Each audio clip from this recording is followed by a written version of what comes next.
Bir yigit tush ko'ribdi. Tushida u katta yo'lda borayotgan emish. Yo'l chetidagi bepoyon dalada kishilar bug'doy ekayotganmish. Bug'doy tezda yetilar, ular hosilni yig'ib olib, keyin yoqib yuborishayotgan emish. Bir odam katta toshni ko'tarishga harakat qilar, ammo uddalay olmasmish.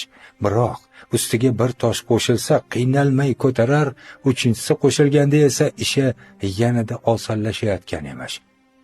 Bir nechta kishi qo'yning ustiga minib yugurtirib borishayotganmish. Orqalaridan ko'p odamlar chopishar, ammo yetisha olmasmish. Yigit uyg'onib, tushining ta'birini bilish uchun donishmandga uchrashibdi. Donishmand shunday izohlabdi: dalaga ekin ekib, yig'ib olgan hosilni olovga otganlar yaxshilik qilib, keyin uni hamma joyda maqtanib gapirib yuradigan odamlarni ifodalaydi.